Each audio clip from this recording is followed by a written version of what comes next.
iyo witegereje abafana b'umupira kuri stade no ku bindi bibuga, ukitegereza abaribyi muri korali, ukitegereza abakozi mu ruganda, ukitegereza abashinzwe umutekano, ukitegereza abakinnyi mu kibuga barimo bakina bayerekanye umupira, ubona ko twebwe abantu tuba abahanga cyane iyo turi hamwe dukora ibintu hamwe.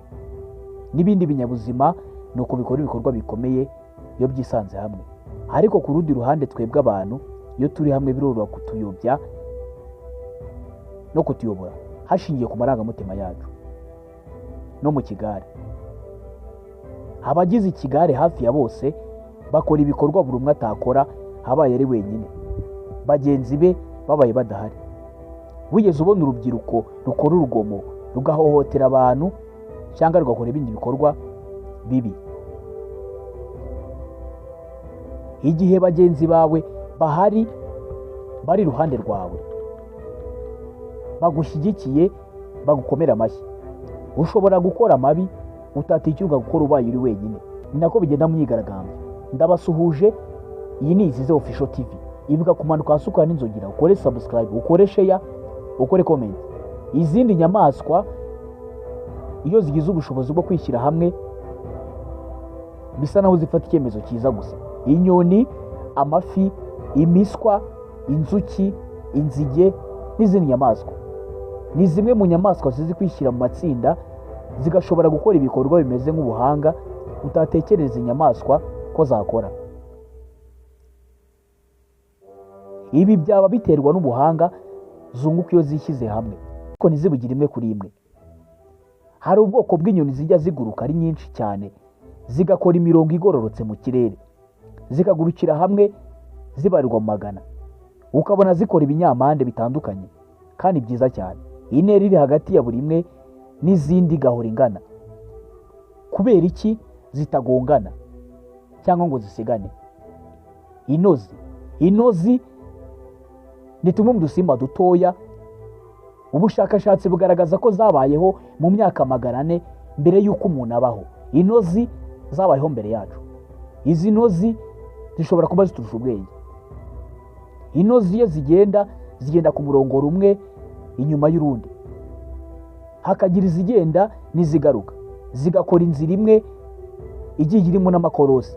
Biriya byose zibikora gute? Ibi bitekerezo n'ubu bwenge zibikura he? Iyo ibinyabuzima byishyize hamwe bikagira icyo bikorera hamwe, ubwenge bwabyo buhindukaho iki? Ubushobozi bwabyo buva he? Ese abantu tuba abanyabwenge cyane iyo turi mu kigare? Hari umushakashatsi witwa Edmund Smith mu myaka 100 ishize yagerageje gushakisha uburyo amatsinda cyangwa se ibigare by'inyamaswa byirema. Zibigenza zite ngo zikora ibintu bimwe icyarimwe? We yatekerezaga ko zimwe mu nyamaswa zoherezanya ibitekerezo through transfer. Inyoni zirimo kugurukira hamwe mu itsinda, yumvaga ko imwe igenda yohereza ibitekerezo byayo mu mutwe w'iyindi, bityo igahita imenya aho igiye gukatira kugira ngo zitagongana. Ariko yaribeshyaga. Gusa icyo yavuze cy'ukuri nuko imyitwarire y'inyamaswa mu matsinda iremwa ari imyitwarire y'ibikorwa mu itsinda ryabyo, iry'abantu cyangwa izindi nyamaswa. Amakuru agenda ku muvuduko munini cyane. Hari ingero nyinshi z'amatsinda zikora ibintu umuntu umwe atashobora gukora habaye ari wenyine. Gukorera igikorwa icyarimwe kandi ntawe uvuganye n'undi, biba bimeze nk'aho itegeko rije riturutse ahantu umuntu n'umwe atazi kandi mwese mukarikurikiza nta gahato. Wigeze ubona uburyo abantu batangira gukoma amashyi iyo hari umuntu urimo kuvuga imbwirwaruhame? Bamenya bayakoma ryari? Bayakoma iyo uvuze iki? Uvuga imbwirwaruhame. Bitangira umwe akoma amashyi, undi uri inyuma ye akayakoma, uri ku ruhande rwe akayakoma.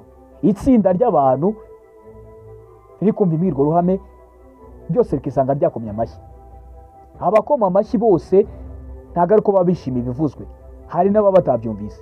Ikindi ni uburyo bose bakoma mu njyana imwe batavuganye ku muvuduko umwe kandi nta myitozo bakoze.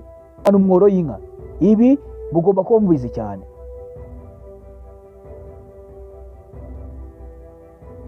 Inka hari inka iyobora izindi. Inka nyinshi iyo zishotse cyangwa zigiye kunywa amazi, ishyo ry'inka riba rifite inka iziyoboye. Iyi nka iyobora izindi kubera ko irusha izindi imbaraga ndetse ikazirusha ubwitonzi. Iyi nka iyobora izindi ishobora kuziyobya cyangwa ikaziyobora. Muri izi nka zose ziri mu ishyo rimwe nta nka n'imwe ishobora kujya kurisha cyangwa kujya kona n'iyi nka. Iyi nka iyoboye izindi, iyo igiye kona izindi zirayikurikira, iyo igiye kunywa amazi izindi zirayikurikira. Ibi bivuze neza neza ko iyi nka imwe iyoboye izindi ishobora kuziyobora ubwazo bitagombye ko umushumba aza ngo aziyobore. Inyamaswa zikora ibintu hamwe, nk'inyoni bakunda kwita imihururu zigurukira hamwe ari ikivunge. Zigira amategeko zikurikiza iyo ziguruka. Irya mbere ni ukuguma hamwe. Izi nyoni zose ziterwa kuguma hamwe, zikaza kwavira igihe kimwe, zigiye ahantu hamwe zikagarukira igihe kimwe. Irya kabiri, buri nyoni yose iba igomba kwirinda izindi, ikagurukira hamwe n'izindi ariko ikirinda kwegera izindi cyane. Ibi bituma zitagongana. Iyo hari inyamaswa nk'igisiga cyangwa akagoma igerageje gufata imwe muri zo birayigora cyane. Uburyo ziba zinyuranyuranamo zinakata mu byerekezo byose bijijije iki gisiga gishaka gufatamo imwe. Ibi bivuze ko kuba mu itsinda birinda umutekano wazo. Muri buri nyoni zigize iryo tsinda, ni hehe buri nyamaswa cyangwa izindi nyoni zigenda mu matsinda zigira aya mategeko. Nko ku mafi, ifi imwe ishobora gukurikira izindi igende ku buryo zirimo kuzunguza imirizo. Iyo zirimo kugenda hamwe mu kigare ziba zizunguza imirizo yazo ku buryo bumwe kandi ku muvuduko umwe. Ibi bituma indi fi zibonye izinjiramo. Bamwe mu bashakashatsi mu byo kubaka ingufu zitangiza ibidukikije ibi ngibi barabizi cyane, mu kubaka biriya byuma bikora amashanyarazi mu muyaga. Byikaragira rimwe ku buryo nta kimwe gicura ikindi umuyaga. Ino zibigenza gute ngo zibe zibarirwa mu bihumbi ariko zimenye inzira yazo ya bugufi ziri bunyuremo zose uko zakabaye, zikagera ku biryo cyangwa se ku byo zifuza. Iyo urutozi cyangwa urushishi rubonye ahantu ibyo kurya, wenda rubonye nk'ahantu bataye ikijumba gitetse, ruhita ruva kuri icyo kijumba rukerekeza aho izindi ziri. Mu nzira rugenda ruhasiga impumuro yarwo. Aho runyura hose ruhasiga impumuro yitwa feromone. Feromone ni impumuro karemano ya buri kinyabuzima, umwihariko ya buri kinyabuzima kidashobora guhuza n'ikindi. Buri wese muri twe tutisize amavuta cyangwa ngo twitere imibavu, buri wese afite impumuro yihariye adashobora guhuza n'undi muntu uwo ari we wese ku isi. Iyo mpumuro niyo yitwa feromone. Urutozi rumwe rubigenza gute kugira ngo aho ruciye izi ntozi zize kuhamenya? Ibi byose biterwa n'iyi mpumuro, impumuro ya feromone.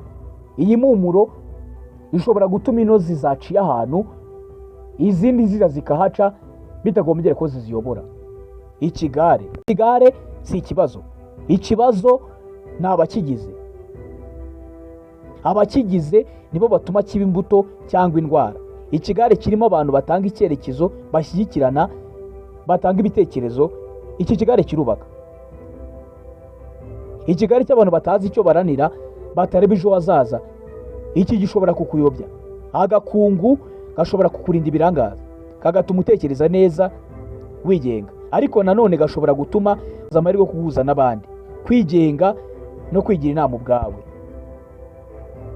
Ushobora kuba uri mu kigare ariko ukagira ubwenge bwo guhitamo neza uburyo kibamo. Ushobora kuba uri mu gakungu ariko wafunga ibitekerezo ntumenye ibiri kuvugirwamo byose. Niba uri mu kigare ugomba kugira gutekereza kwawe kwagutse gutuma udafata ibintu byose bivuye muri icyo kigare. Ugomba gushishoza ikigare urimo cyangwa winjiyemo. Ikigare ntikigenderwamo n'ubwinshi, ahubwo kigenderwamo n'ubwenge. Ugomba kumenya igihe cyo kuba hamwe n'abandi ariko unamenya igihe cyo kuba wenyine, utekereza ubwawe, utekereza ibyawe bigufitiye umumaro.